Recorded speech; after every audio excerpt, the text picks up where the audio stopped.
Hey, it's Pastor Mike. Have you ever wondered what God is like, or what Jesus was all about, or how you get saved and what getting saved means anyway?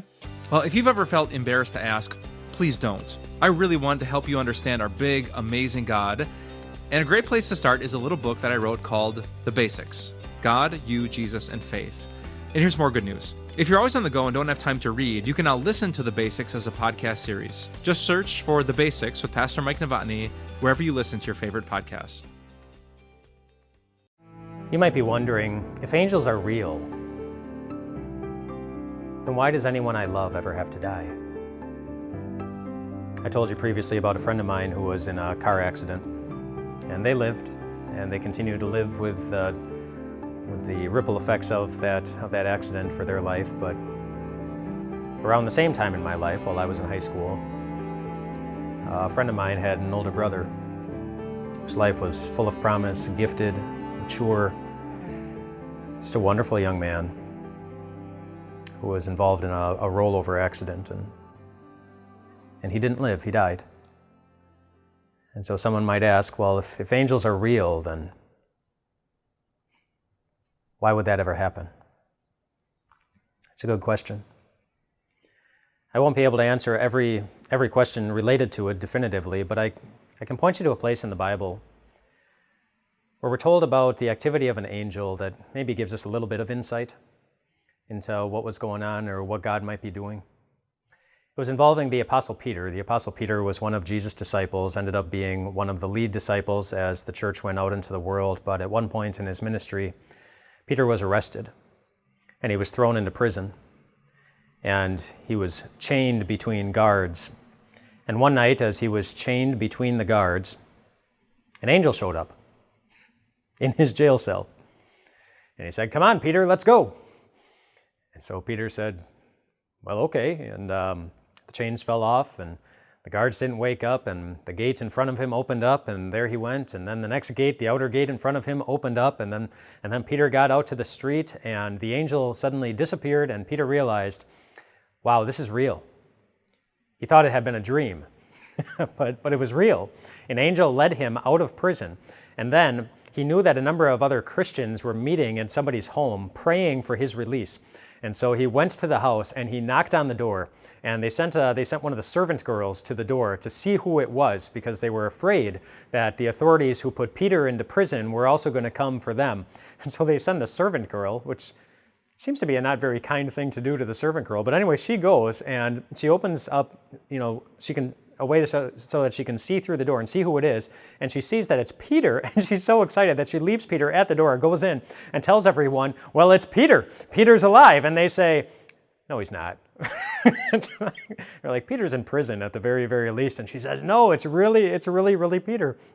And so they all go and they check it out, and sure enough, Peter has escaped from prison. He's alive. He tells them the story about the angel, and it's just, it's incredibly fascinating. An angel helped him escape from prison.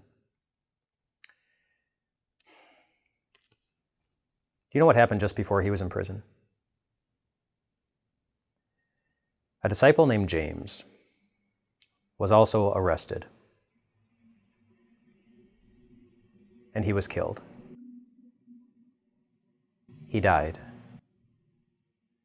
And so the person who arrested James, they saw how excited his supporters got when he arrested and killed one of the disciples, that he decided to arrest another one. And so he arrested Peter, and he threw him in prison. And he had every intention of doing the same type of thing to Peter, to set an example of what happens to anybody who preaches about Jesus, or anybody who defies a government commands to not talk about Jesus anymore. An angel let Peter go and live. But James died. And Peter knew that. When he looked his friends in the eyes, and he said this. After he was at their house, he said, "Now I know without a doubt that the Lord has sent his angel and rescued me from Herod's clutches and from everything the Jewish people were hoping would happen." And that last phrase is really key, because you have to ask yourself, what were their enemies hoping would happen? They were hoping that the God that they believed in would not be able to rescue Peter. They were hoping that the God that they confess would be powerless to be there for his disciples. An angel showed Peter and Herod, the guy who arrested him, and all of their enemies that was not the case. And if you wonder, well, what happened with the other disciple then? How does that show that the enemies won't win in the end? Well, then you go to another place in the Bible where angels showed up. It was the day after somebody else had died, or actually on the third day after somebody else had died. On a Friday, Jesus himself, the Son of God, died. The angels didn't stop that from happening either. But then on the third day, on a Sunday morning, as Peter and some of the other disciples went to the place where Jesus was buried, they didn't find Jesus. Instead, they found some angels who looked at them and said, "The dead guy you're looking for, he's risen. He's more powerful even than death." The angels don't always stop death from happening. And it hurts every time we go through it. Every time. But neither could the enemies of the church, neither could God's enemies stop Jesus from showing that he was more powerful even than death.